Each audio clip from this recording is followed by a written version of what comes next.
whose different parts enforce each other. If we know. Assalamu alaikum.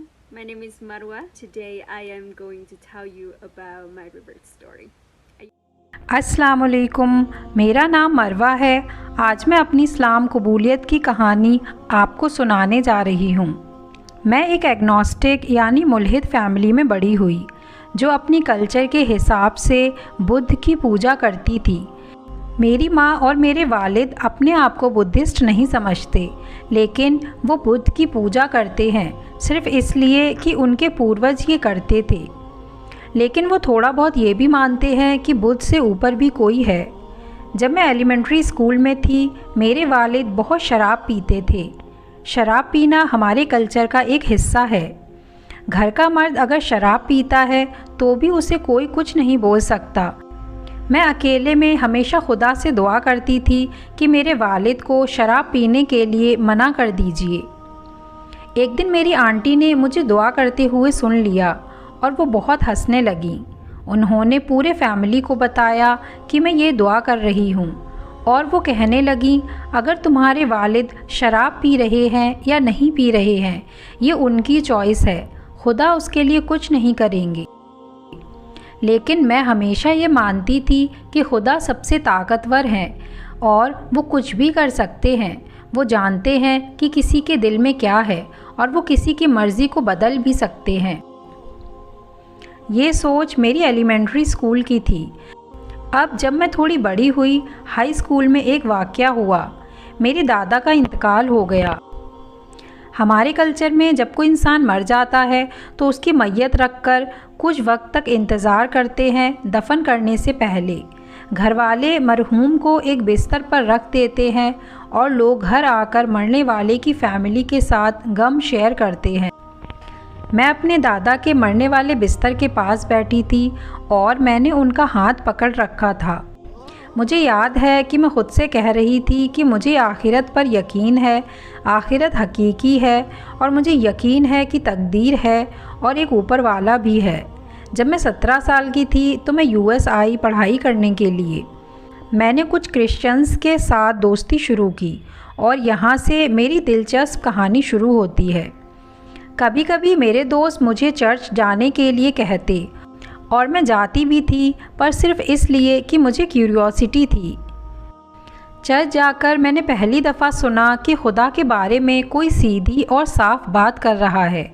जब मैं Vietnam में थी, लोग तकदीर की बात करते थे, ऊपर वाले की बात करते थे, लेकिन वो कभी खुदा के बारे में सीधा नहीं बोलते। लेकिन मैं हमेशा ये मानती थी कि ज़िंदगी को संभालने के लिए और हमारी तकदीर को बनाने वाला कोई ना कोई है। चर्च में जब मैंने खुदा के बारे में सुना तो मुझे खुशी हुई और मैं और जानने में दिलचस्पी रखने लगी। मैंने पहले क्रिश्चियन बनने का फ़ैसला किया क्योंकि वही सिर्फ़ एक मज़हब था जो खुदा के बारे में बात करता था। मेरा पहला कॉलेज कैलिफोर्निया में था और वहाँ कुछ वक्त पढ़ाई करने के बाद मैंने उससे बेहतर यूनिवर्सिटी में पढ़ने का फ़ैसला किया। मैंने यूनिवर्सिटी ऑफ मिनेसोटा के लिए अप्लाई किया क्योंकि उनका प्रोग्राम बहुत अच्छा था जिसमें मैं मेजर कर रही थी। अमूमन उस यूनिवर्सिटी में बहुत ज़्यादा कंपटीशन रहता है, इसलिए मुझे एडमिशन की कोई ख़ासी उम्मीद नहीं थी, लेकिन अल्हम्दुलिल्लाह मुझे वहाँ एडमिशन मिल गया।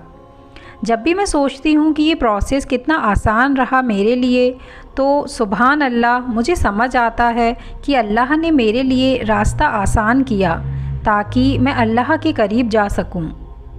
मैं मिनेसोटा में थी और वहाँ एक बहुत बड़ी मुस्लिम कम्युनिटी है। मुझे यह मालूम हुआ कि एक मज़हब है जिसका नाम इस्लाम है। अब मैं आपको थोड़ा अपना बैकग्राउंड बताती हूँ कि मुझे इस्लाम के बारे में कितनी नॉलेज थी। जब मैं वियतनाम में थी, मैंने कभी भी किसी मुसलमान से मुलाकात नहीं की। मेरे शहर में कोई मस्जिद नहीं थी। मैं काफ़ी सफ़र करती थी, लेकिन मैं कभी भी किसी मुसलमान से नहीं मिली। मैंने कैलिफोर्निया में भी किसी मुसलमान से दोस्ती नहीं की। इसके अलावा अगर कोई मुझसे पूछे कि मुसलमान सूअर का गोश्त खाते हैं या नहीं, तो मुझे बिल्कुल नहीं पता था। मुझे यह नहीं पता था कि मुसलमान लड़की को हिजाब पहनना चाहिए। यह मेरी इस्लाम के बारे में नॉलेज थी और हकीकतन मुझे इस्लाम का ज़ीरो इल्म था। लेकिन अल्हम्दुलिल्लाह इस जहालियत की वजह से मुझे सोशल मीडिया पर इस्लाम के बारे में जो कुछ भी बुरा बोला जाता था वो भी नहीं पता था। इस्लाम का पहला इम्प्रेशन मेरे जहन में ये पड़ा कि मुसलमान अपनी वैल्यूज़ को कभी भी कम नहीं करते, और यह ऐसी बात थी जिसके लिए मैं मुसलमानों की बहुत इज़्ज़त करने लगी। एक मिसाल के तौर पर मैंने एक शख्स को पिज़्ज़ा ऑर्डर करते देखा। उसने कहा, क्या आप पिज़्ज़ा को साफ़ बना सकते हैं? मैं सोच रही थी इसका मतलब क्या है, लेकिन फिर मुझे समझ आया कि वो शख्स सिर्फ यह चाहता था कि पेपरोनी का फ़ैट उसके पिज़्ज़ा में ना आए, क्योंकि वो हलाल पिज़्ज़ा चाहता था। इस छोटी सी बात ने मुझे ये समझा दिया कि सुभान अल्लाह, एक मुसलमान अपने आमाल और अपने मज़हब की तालीमात पर कितना यकीन रखता है और वो इसको कॉम्प्रोमाइज़ नहीं करना चाहता। मैंने देखा कि मुसलमान भी अल्लाह की इबादत करते हैं, लेकिन वो जीसस की इबादत नहीं करते। मैंने देखा कि मुसलमान कैसे नमाज़ पढ़ते हैं, वो अल्लाह के लिए सजदा करते हैं। सुभान अल्लाह, पहले मैं सोचती थी कि अगर कोई अल्लाह के सामने सजदा करे तो वो कमज़ोर है, लेकिन जब मैंने देखा कि एक शख्स खड़ा होता है और नमाज़ पढ़ता है और अल्लाह के लिए सजदा करता है तो मुझे इज़्ज़त महसूस हुई। ऐसे में 6 महीने गुज़र गए। मैं इस्लाम के बारे में बहुत सारी वीडियोज़ देख रही थी, सवालात पूछ रही थी। एक दिन मैं एक इवेंट पर गई जहां वियतनाम का खाना सर्व किया जा रहा था। जैसे ही मैंने खाना उठाया, मैंने देखा कि इसमें कुछ पोर्क है, तो मैंने उसे निकाल दिया। उस वक्त तक मैं मुसलमान नहीं बनी थी, तो मैं सोच रही थी ये अजीब बात है कि मैं इस तरह रिएक्ट कर रही हूँ। शायद उस वक्त से ही मेरे दिल में इस्लाम के लिए कुछ बदल रहा था। तो उस वक्त मैंने दुआ की, अल्लाह, अगर इस्लाम या ईसाईयत मेरे लिए सही रास्ता है तो मुझे हिदायत दें। उसके बाद उसी दिन या अगले दिन मैंने एक वीडियो देखी जिसमें जीसस को क्रूज़ पर लटकाया हुआ दिखाया गया और वो कह रहे थे, अल्लाह, क्यों तुमने मुझे अकेला छोड़ दिया। और मैं अपने आप से कह रही थी, तुम अब क्रिश्चियन हो और ये वीडियो किसी क्रिश्चियन ने बनाई है। इस वीडियो में जीसस किसी और से बात कर रहे हैं। मेरे जहन में एकाएक बहुत से सवाल पैदा हो गए, जैसे अगर जीसस अल्लाह हैं, नऊज़ुबिल्लाह, तो फिर वो बात किससे कर रहे थे? और ये वीडियो तो किसी मुसलमान ने नहीं बनाई, बल्कि किसी क्रिश्चियन ने ही ये वीडियो बनाई थी। और इस वजह से अल्हम्दुलिल्लाह मैं इस्लाम को कबूल कर लेती हूँ, क्योंकि मुझे पता है कि इस्लाम अल्लाह के बारे में बहुत सख्त है और ये हमेशा कहता है कि सिर्फ़ अल्लाह ही की इबादत करो।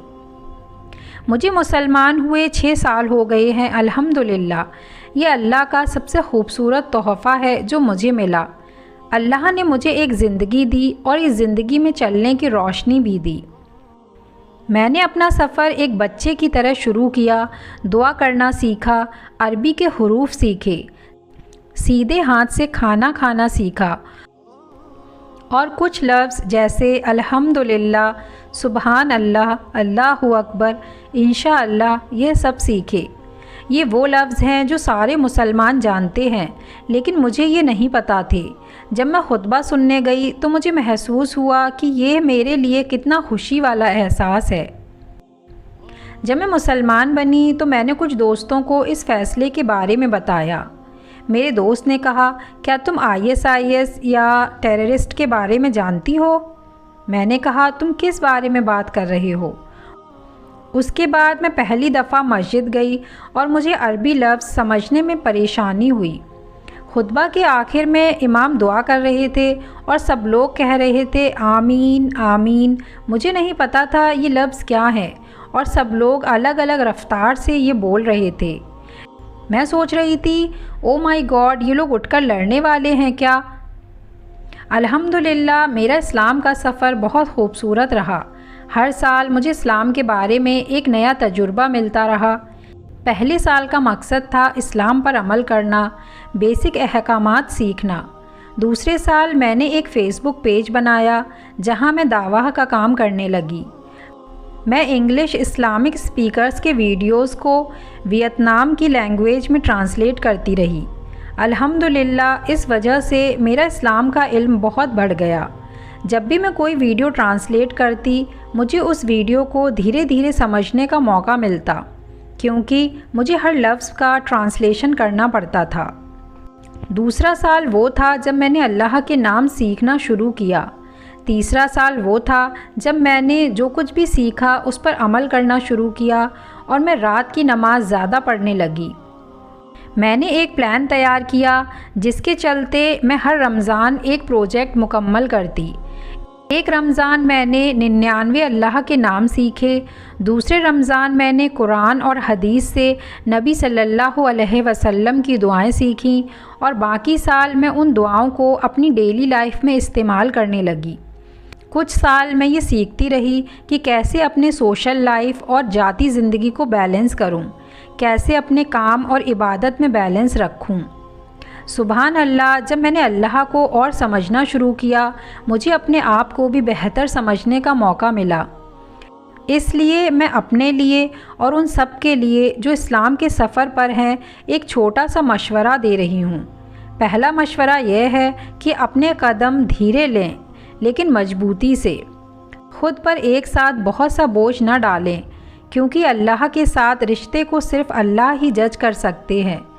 दूसरे लोगों की वजह से ख़ुद को बड़े कदम उठाने के लिए प्रेशर मत डालें।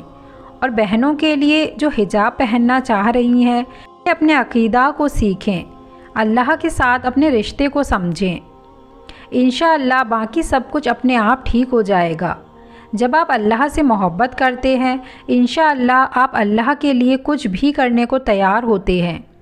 मेरा दूसरा मशवरा उन लोगों के लिए है जो इन चीज़ों पर पहले से अमल कर रहे हैं।